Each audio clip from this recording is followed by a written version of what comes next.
واجبات غسل میں سے ہم نے ایک غسل بتایا تھا، غسل میت، مرنے والے کا غسل، یہ ہم سب پر واجب ہے۔ جس جس کو خبر ملتی ہے فلاں مر گیا ہے، ہر مسلمان پر واجب ہے کہ اس کو غسل دے، لیکن اس کو واجب کو کہتے ہیں واجب کفائی۔ واجب کفائی کا مطلب یہ ہوتا ہے کہ ایک دو آدمی اٹھ کے غسل دے دے تو ہم سے وہ واجب ثابت ہو جاتا ہے، اگر کوئی غسل نہ دے تو ہم سب گناہگار ہیں، تو اس کو کہتے ہیں واجب کفائی۔ تو غسل دے دیں، اب اس کو لٹایا جائے اسی انداز سے جس انداز سے موت کے وقت اس کو لٹایا گیا تھا۔ جب تک غسل نہیں دیتے حکم یہ ہے کہ اس کا رخ قبلے کی طرف ہونا چاہیے، چاہے اس کو اسی جگہ پہ رکھیں، چاہے اٹھا کے دوسری جگہ پہ رکھیں، چاہے اس کو دھلانے کے لیے غسل دینے کے لیے لائے، اس کے پاؤں قبلے کی طرف ہو، سر مسجد کی طرف ہو۔ اچھا، اب اس کو لٹایا جائے اس پٹے پر۔ لٹانے کے بعد 3 آدمی ہونے چاہیے غسل دینے کے لیے، ایک غسل دے دیں، ایک اس کو سہارا دے دے جہاں اس کو کرنا ہے، ادھر ادھر کرنا ہوتا ہے، کروٹ پہ بدلنی ہوتی ہے، تو ایک سہارا دینے کے لیے اور ایک پائے ڈالنے کے لیے، 3 آدمی۔ اس کو لٹایا جائے، لٹانے کے بعد آرام سے اس کے کپڑے اتار لیے جائیں، لیکن کپڑے اگر قمیض شلوار اتارنا مشکل ہے، قمیض کو پھاڑ دے، قینچی سے پھاڑ کے قمیض کو اتار لے۔ اسی طرح اگر شلوار ہے، شلوار کو تو آرام سے ہم اتار سکتے ہیں، شلوار کو اتار لیں۔ اس کے بعد ایک کپڑا ہوتا ہے، وہ کپڑا اس کی شرمگاہ پہ ڈال دیا جاتا ہے، یہ اگلے حصے پہ کپڑا ڈال دیں، کیونکہ موت کے بعد بھی شرمگاہ کو دیکھنا حرام ہے، چاہے انسان زندہ ہو چاہے مرد ہو، ہر حالت میں شرمگاہ کو دیکھنا حرام ہے۔ اس وجہ سے یہاں پہ اتنا کپڑا ڈال دے کہ اس کی شرمگاہ جو اگلا حصہ پورا چھپ جائے۔ اب باقی سارا جسم ہو گیا ننگا، وہاں پہ کپڑا ہے، سب سے پہلے اس کے جسم کو پاک صاف کرنا ہے، گرم پانی سے، صابن سے اس کے جسم کو صاف کریں، میل کچیل کوئی کثافت ہو دور کر، یہاں تک ناخنوں کے درمیان بھی ہو، آرام سے اس کو صاف کر لیں، ٹھیک ہے۔ پاؤں کے ناخن میں دیکھیں، یہ کانوں میں جہاں جہاں پہ کوئی گندگی ہے، کوئی کثافت ہے، اس کو صاف کر لیں صابن سے۔ اور ایک چیز یہ ہے کہ خوشبو والا صابن ذرا مکروہ ہے، وہاں پہ ایسا صابن ہو کہ جس کے لیے خوشبو نہ ہو۔ یہ میں نے تو پڑھا نہیں، کچھ علماء سے میں نے سنا ہے، اب حقیقت کیا ہے کیا نہیں وہ اپنی جگہ پر۔ اچھا جی، اس کو پہلے صاف کر لیں، پاک کر لیں۔ اس سے پہلے اس کو غسل دینے سے پہلے اس کے لیے بھی ایک استبراء ہے۔ وہ استبراء یہ ہے کہ چونکہ جب انسان کی جان نکل جاتی ہے، اس میں ایک انسان میں طاقت ہوتی ہے، اس کا طاقت کو کہتے ہیں قوہ ماسکہ، یعنی انسان کی ہر چیز کو کھینچ کے رکھتی ہے، ٹھیک ہے نا۔ وہ طاقت جو ہے نا، اس کی وجہ سے انسان کے پیٹ میں چیزیں رہ جاتی ہیں، جب چاہے نکالے، جب چاہے اس کو روک لے، اس طاقت کی وجہ سے۔ لیکن جب مر جائے تو وہ طاقت نہیں ہوتی، رک نہیں سکتی، جو چیز اندر ہے وہ رک نہیں سکتی، وہ یا منہ سے باہر آئے گی یا نیچے سے باہر وہ چیز آئے گی۔ اس کے بہتر یہ کہ جب اس کو سیدھے لٹا دیتے ہیں تو یہاں سینے سے لے کر پیٹ سے آخر حصے تک جو ہے 3 دفعہ ہاتھ کو آرام سے دبا کے لائے، تاکہ پیٹ کے اندر یا پیشاب کی نالی میں جو کچھ ہے وہ نکل جائے، ٹھیک ہے۔ اس کے بعد پاک کر لیں، صاف کر لیں۔ اب اس کے بعد 3 غسل دیا جاتا ہے مرنے والے کو، میت کو۔ ایک ہے بیری کے پتوں کے پانی کے ساتھ پہلا، اس کے بعد کافور کے پانی کے ساتھ، اس کے بعد سادہ پانی کے ساتھ، ٹھیک ہے نا۔ یہ 3 پانی تیار رکھیں، سادہ پانی تو ہوتا ہی ہے، کافور کا پانی اور بیری کے پتوں کا پانی۔ بیری کے پتوں کو باریک کر لیں اور اس کو اس کی جاگ نکلتی ہے تو اس کو پانی ملائے، اتنا گاڑھا نہیں ہونا چاہیے، ہلکا سا رنگ آ جائے بس ٹھیک ہے۔ زیادہ گاڑھا ہو جائے تو پھر وہ مذاب ہو جائے گا، آپ کو بتایا تھا مذاب پانی سے غسل نہیں ہوتا۔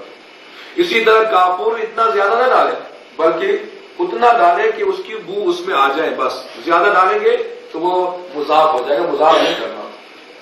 پھر سادہ پانی، تو سب سے پہلے ہم غسل دیں گے کون سے پانی سے؟ آب سدر کہتے ہیں، لیکن آپ کی وضاحت کے لیے بیری کے پتوں کا پانی، اس سے غسل دیں گے۔ اب غسل دینے کا طریقہ یہ ہے، پہلے اس کو سیدھے لٹا کے سر و گردن کو غسل دیں۔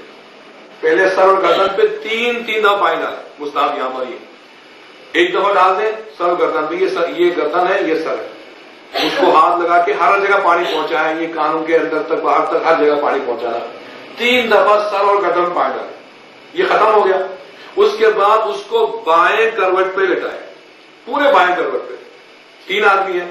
یہ ایک بات ذہن میں رکھ لیں کہ جب وہ غسل دینے لگ جائے نا، تینوں بیک وقت نیت کریں، ایک جو بھائی ڈالنے والا، ایک جو ہے اس کو سہارا دینے والا، ایک غسل دینے والا، 3 افراد ہے نا، وہ تینوں یہ نیت کریں ہر ایک کہ میں اس میت کو غسل دیتا ہوں بیری کے پانی کا، واجب قربتاً اللہ۔ ٹھیک ہے جی، تینوں نیت کر لیا، کرنے کے بعد سر گردن پانی ڈال دیا، اس کے بعد بائیں کروٹ پہ جو سیدھا جو اس کو لٹا دے، ایک آدمی سہارا دے، اس کے بعد پانی ڈالنے والا کندھے سے پانی ڈالنا شروع کرے پاؤں کے تلوے تک، پھر یہ پاؤں کو اٹھائیں، درمیان میں ہاتھ لگائیں، یہاں اٹھائیں، بغل میں ہاتھ ڈالیں، ہر جگہ پانی پہنچ جائے، 3 مرتبہ یہاں سے وہاں تک، پہلے 1 مرتبہ، پھر 2 مرتبہ، دوسری مرتبہ، پھر تیسری مرتبہ، مستحب ہے، 1 مرتبہ سے غسل ہو جاتا ہے، لیکن بہتر یہ 3 مرتبہ ڈالیں۔ اب جب دائیں طرف کو ہم نے غسل دیا، اب اس کو لٹائیں دائیں کروٹ پر، جب دائیں کروٹ پہ مکمل اس کو لٹائیں گے تو پھر بائیں حصہ جو ہے نا اوپر آ جائے گا۔ اب بائیں کندھے سے لے کر پاؤں کے تلوے تک 3 پانی ڈالیں، یہاں بغلوں میں ہاتھ ڈالیں، نیچے رانوں کے درمیان ہاتھ ڈالیں، ہر جگہ ہاتھ ڈال کر اس کو غسل دیا جائے۔ اب جب اس کو ہم کروٹ دیں گے نا، ساتھ ساتھ کپڑے کو بھی کھینچیں، جس طرح اگلے حصے کو دیکھنا حرام ہے، پچھلے حصے پر بھی نظر نہیں پڑنی چاہیے، وہ بھی حرام ہے۔ تو کپڑے کو یوں کریں گے تو اب پچھلا حصہ بھی چھوٹ جائے گا، اس طرح کریں گے تو اس طرح ڈالیں گے تو اس طرح کا حصہ چھوٹ جائے گا۔ ٹھیک ہے جی، یہ 3 دفعہ پانی ڈال دیا، سر گردن پر، دائیں طرف، بائیں طرف، ہر ایک حصے پر 3 مرتبہ پانی ڈالا، تو غسل ایک غسل ہو گیا۔ کون سا غسل ہو گیا؟ بیری کے پتوں کے پانی کا غسل ہو گیا۔ اب جب فارغ ہو گئے، اب نیت کر لے کافور کے پانی سے غسل دینے کی۔ اب ہر ایک نیت کرے کہ میں اس میت کو کافور کے پانی سے غسل دیتا ہوں، واجب قربتاً الی اللہ۔ ٹھیک ہے، ہاں الی اللہ، آپ لوگ بعض لوگ الی اللہ کہتے ہیں، اللہ اور الا میں فرق ہے، اللہ منا نہیں دیتا ہوں، ٹھیک ہے، الی اللہ خدا کے لیے، خدا کی رضایت کے لیے، خدا کی مزدوری کے لیے، ٹھیک ہے، الی اللہ کا ہے، الا اللہ کبھی نہیں کہنا، الا اللہ کہیں گے نیت خراب ہو گئی۔ اب نیت کی کافور کے پانی سے غسل دینے کی، تو پہلے سر گردن پہ 3 دفعہ پانی ڈالیں، اس کے بعد بائیں کروٹ پہ لٹائیں، دائیں طرف کندھے سے لے کے پاؤں کے تلوے تک ہر جگہ پانی پہنچائیں، اس کے بعد اس کو دائیں کروٹ پہ لٹائیں، پھر کندھے سے لے کر پاؤں کے تلوے تک پانی ڈالیں 3 دفعہ۔ یہ غسل ہو گیا مکمل۔ کتنے غسل مکمل ہو گئے؟ 2۔ اس کے بعد جناب تیسرا غسل کون سے پانی سے دیں گے؟ سادہ پانی سے، ٹھیک ہے۔ اب سادہ پانی کا غسل دینا، تینوں نیت کر لے، اس کو سیدھے لٹا کے کہ میں سادہ پانی سے اس میت کو غسل دیتا ہوں، واجب قربتاً الی اللہ۔ ٹھیک ہے جی، اب پہلے سر گردن پہ پانی ڈالے 3 دفعہ، اس کے بعد بائیں کروٹ پہ لٹا کے کندھے سے لے کر پاؤں کے تلوے تک 3 دفعہ، ہر جگہ پانی پہنچائے، اس کے بعد بائیں کروٹ پہ پورا لٹا کے بائیں طرف پانی ڈالے، ٹھیک ہے جی، بائیں طرف دائیں پہ لٹا کے بائیں طرف کندھے سے لے کر پاؤں کے تلوے تک ہر جگہ پانی پہنچ جائے، 3 دفعہ ڈالے تو تینوں غسل ہو گئے۔ جب تینوں غسل ہو گئے تو ایک سادہ کپڑا لے لے، جب یہ غسل دے رہے ہیں نا تو یہ جو اوپر کی جو کپڑا ہے ڈھانپنے کے لیے، وہ کپڑا بدستور رہنا چاہیے، یوں لٹائے تو ادھر لائے، ادھر لٹائے تو ادھر لائے، اگلا پچھلا حصہ ظاہر نہیں ہونا چاہیے، نظر اس پر نہیں پڑنی چاہیے۔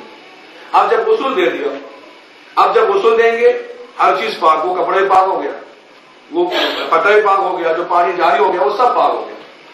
اب ایک سادہ کپڑا لے لیں، خشک کپڑا لے کے اس کے جسم کو خشک کریں، یوں رکھ کے دیکھیں۔ ایک بات یہ ہے کہ بالکل آرام سے غسل دینا ہے، یہاں تک تاکید ہے کہ جو بال اوپر سے نیچے ہے نا، یوں غسل نہ دے، یوں ہاتھ نہ پھیرے، کیونکہ اس کو بہت اذیت ہوتی ہے، تکلیف ہوتی ہے، تو ہاتھ اوپر سے نیچے یوں آرام سے آہستہ آہستہ اس کو غسل دینا ہے، تاکہ اس کے بال اوپر کھڑے ہو جائیں تو اس کو تکلیف ہوتی ہے، روایت میں ہے، تو آرام سے غسل دینا۔ پھر کپڑے کو یوں رکھیں